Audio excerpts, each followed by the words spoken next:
Hello students, IIT brain में आप सभी का स्वागत। आज फिजिक्स की जिस प्रॉब्लम पे हम डिस्कस करेंगे वो प्रॉब्लम आई रोडो की प्रॉब्लम 3.4 है। इस प्रॉब्लम को मैंने दो पार्ट में ब्रेक किया है, तो अभी हम इसके पार्ट 1 पे डिस्कस करेंगे। एक बार आप प्रॉब्लम सुन लें। Two positive charges Q1 and Q2 are located at the points with radius vector R1 and R2. The radius vector R3 of a point at which a third charge has to be placed for the force acting on each of the three charges to be equal to 0 is. यानी problem ये है कि एक Cartesian plane, ये origin है इस Cartesian plane का। इस प्लेन पर दो पोजीशंस, एक R1 वेक्टर और एक R2 वेक्टर। इन दो पोजीशंस पे दो पार्टिकल प्लेस हैं, एक Q1 एक Q2। हमें यह बताना है कि सेम प्लेन पे एक Q3, सपोज Q3 पार्टिकल को किस प्लेस, मतलब किस पोजीशन पर रखा जाए कि ये पूरा सिस्टम तीनों पार्टिकल्स का इक्विलिब्रियम में आ जाए। तो क्लियरली दो बातों पर पहले डिस्कस करेंगे। पहली बात कि Q3 को हम किस पोजीशन पर रखें, तो उसके लिए पहला एस्पेक्ट कि अगर हम Q3 को इस स्पेस में, इस लाइन के अलावा कहीं पर भी रख दें, तो ये तीनों चार्ज पार्टिकल मिलकर एक ट्रायंगल क्रिएट करेंगे। और अगर ये एक ट्रायंगल क्रिएट करते हैं तो आप समझ सकते हैं तब इस सिस्टम को इक्विलिब्रियम में रखना पॉसिबल नहीं होगा, क्योंकि फिर किसी एक पार्टिकल पे बाकी दो पार्टिकल अलग अलग डायरेक्शन में फोर्स लगाएंगे। और हमें मालूम है कि किसी पार्टिकल पे लगने वाले दो फोर्स अगर पैरेलल नहीं है, सेम लाइन के अलोंग नहीं है और उनका डायरेक्शन अलग अलग है, तो बॉडी कभी इक्विलिब्रियम में नहीं रह सकती। तो ये बिल्कुल क्लियर है क्वेश्चन में कि उस Q3 पार्टिकल को हम अपने दूसरी पॉसिबिलिटी वाले पॉइंट पे रखेंगे, और वो पॉसिबिलिटी है कि इस लाइन में किसी पोजीशन पे उसे रखा जाए। तो मान लेते हैं उस Q3 पार्टिकल को हमने इस लाइन में पॉइंट P पे रखा है, और इस पॉइंट P का जो रेडियस वेक्टर है मान लेते हैं वो R3 वेक्टर है। क्वेश्चन में R3 वेक्टर ही कैलकुलेट करने को कहा गया है। तो किस तरीके से हम R3 वेक्टर कैलकुलेट करेंगे, देखें। मान लेते हैं कि Q1 से Q3 के बीच का जो सेपरेशन है वो x है, और Q2 से Q3 के बीच का सेपरेशन y है। अगर हम Q3 पार्टिकल के इक्विलिब्रियम में रहने पर डिस्कस करें, तो Q2 और Q1 के कारण इस पार्टिकल पे जो फोर्सेस लगेंगे, अभी हमें यह नहीं पता है कि हमने Q3 को पॉजिटिव पार्टिकल कंसीडर किया है या नेगेटिव। तो जनरल कन्वेंशन के अकॉर्डिंगली मैं ये मान के डिस्कशन कर रहा हूं कि Q3 एक पॉजिटिव पार्टिकल है। तो Q1 के द्वारा Q3 पे लगने वाला फोर्स रिपल्सन होगा और उस फोर्स का डायरेक्शन Q2 के अलोंग होगा। ऐसे ही Q2 के द्वारा लगाए गए फोर्स का डायरेक्शन Q1 के अलोंग होगा। यानी ये दोनों फोर्सेस एक दूसरे के अपोजिट एक्ट करेंगे, और चूंकि हमें इस पार्टिकल Q3 को इक्विलिब्रियम में मेंटेन करना है, तो इन दोनों फोर्सेस का मैग्नीट्यूड आपस में इक्वल होना चाहिए। डायरेक्शन अपोजिट और मैग्नीट्यूड इक्वल होगा तो वेक्टोरियली इनका सम 0 आ जाएगा। तो अगर मैं इस डायरेक्शन को I डायरेक्शन कंसीडर करूं केवल इस प्रॉब्लम को डिस्कस करने के लिए, तो Q2 जो फोर्स Q3 पर लगाएगा वो होगा K Q2 Q3 by y square I cap, और जो फोर्स Q1 Q3 पर लगाएगा वो होगा K Q1 Q3 upon x square minus I cap. और इक्विलिब्रियम के लिए इन दोनों का नेट सम 0 वेक्टर होना चाहिए। अब अगर हम 0 वेक्टर को 0 I कैप लिख लें और कंपेयर करें I के कोफिशिएंट, तो K Q2 Q3 by y square is equal to K Q1 Q3 by x square.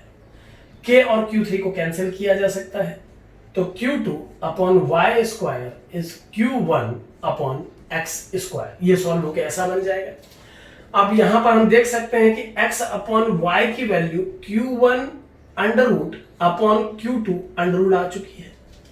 यहां पर मैंने x स्क्वायर को न्यूमरेटर पे ले लिया है और Q2 को डिनोमिनेटर पे, तो x upon y equal to under root Q1 by under root Q2। और अब अगर मैं इसमें कंपोनेंडो डिविडेंडो अप्लाई करूं, तो न्यूमरेटर पे दोनों का sum x plus y upon denominator पे y ही रहने देते हैं, इक्वल टू आ जाएगा root Q1 plus root Q2 upon under root Q2। ये स्टेप में मैंने न्यूमरेटर पे दोनों टर्म का सम कर दिया है। जो मैंने लेफ्ट में किया है वही मैंने राइट पे किया है, तो इससे हम जानते हैं कि इनका मैथमेटिकल वैल्यू सेम ही आएगा। Now x plus y is overall separation between the 2 point. x plus y पूरा Q2 Q1 का टोटल सेपरेशन है। तो इस सेपरेशन की value R2 vector minus R1 vector के मैग्नीट्यूड के बराबर होगी, क्योंकि R2 अगर ये वेक्टर R2 है, ये R1 है, तो ये वेक्टर Q1 से Q2 को ज्वाइन कराने वाला ये वेक्टर R2 माइनस R1 होगा, और इस R2 माइनस R1 वेक्टर का मैग्नीट्यूड ही x प्लस वाई है, divided by y equal to Q1 root plus Q2 root by Q2 root. So the value of y is equal to root Q2 upon root Q1 plus root Q2 into R2 vector minus R1 vector। तो ये हमें y की value पता लग गई कि ये y vector और ये y का न्यूमेरिकल मैग्नीट्यूड कितना है। अब यहां पर ध्यान दें, हमें y की न्यूमेरिकल वैल्यू मिल चुकी है, तो इस y की न्यूमेरिकल वैल्यू से हम इस वेक्टर को वेक्टोरियल फॉर्म में भी प्रेजेंट कर सकते हैं। अब यहां पर दो बातें समझें, y का न्यूमेरिकल वैल्यू अगर इतना है तो y के न्यूमेरिकल वैल्यू के हेल्प से y का numerical value root Q2 upon root Q1 plus root Q2 R2 vector minus R1 vector mod है। R1 वेक्टर मॉड है, ये मॉड का साइन है, मैंने यहां पर ब्रैकेट लगाया, वो मॉड का ही साइन था। तो R2 माइनस R1 मॉड के इक्विवेलेंट है y की वैल्यू। तो y की वैल्यू को अगर इस डायरेक्शन के वेक्टर से एसोसिएट किया जाए तो हम इसे वेक्टोरियल फॉर्म में प्रेजेंट कर सकते हैं। तो अगर मैं इस एक्सप्रेशन को जो मैंने न्यूमेरिकल मैग्नीट्यूड के पॉइंट से लिखा है, यहां पर आप देखें कि y का न्यूमेरिकल मैग्नीट्यूड इस न्यूमेरिकल मैग्नीट्यूड के बराबर है। y का न्यूमेरिकल मैग्नीट्यूड अगर इस मैग्नीट्यूड के बराबर है तो आप ध्यान दें, इस y लेंथ को मैं R3 और R2 वेक्टर की हेल्प से शो कर सकता हूं। इस y की वैल्यू आ जाएगी, अगर मैं मॉड्यूलस में इसकी वैल्यू लिखता हूं तो ये आ जाएगी R2 vector minus R3 vector modulus, R2 vector minus R3 vector modulus. R2 ये पॉइंट का वेक्टर R2 है, ये R3 है, तो इस वेक्टर का ये जो वेक्टर होगा, इस वेक्टर का वेक्टोरियल प्रेजेंटेशन होगा R2 vector minus R3 vector, और इसी का मॉड्यूलस y है। So this y can be taken as R2 minus R3 mod and is equal to root Q2 upon root Q1 plus root Q2 and R2 vector minus R1 vector. अब ध्यान दें कि अगर ये value इस value के बराबर है और इनका डायरेक्शन भी सेम है, यहां पर ध्यान दें बात पे कि डायरेक्शन भी सेम है दोनों का, R2 vector minus R1 vector का डायरेक्शन जो है वही direction R2 vector minus R3 vector का है, तो विदाउट मॉड भी इस एक्सप्रेशन को शो किया जा सकता है। It means R2 minus R3 vector is equal to root Q2 upon root Q1 plus root Q2 and R2 vector minus R1 vector. यहां पर फिर से ध्यान दें कि अगर ये दोनों वेक्टर मैग्नीट्यूड में भी बराबर हैं और इनका डायरेक्शन भी सेम है, तो फिर बिना मॉड के वेक्टोरियल फॉर्म में भी इनके बीच में ये इक्वलिटी मेंटेन होगी, क्योंकि जब दो वेक्टर्स के मैग्नीट्यूड बराबर होते हैं और उनका डायरेक्शन भी मैच करता है तो उनके बीच में वेक्टोरियल रिलेशन लिखा जा सकता है। तो इसका मतलब मॉड्यूलस बराबर होने के कारण और डायरेक्शन भी सेम होने के कारण मैं इनके मॉड को हटा के इन्हें वेक्टोरियल फॉर्मेट दे सकता हूं। So R2 vector minus R3 vector is equal to this.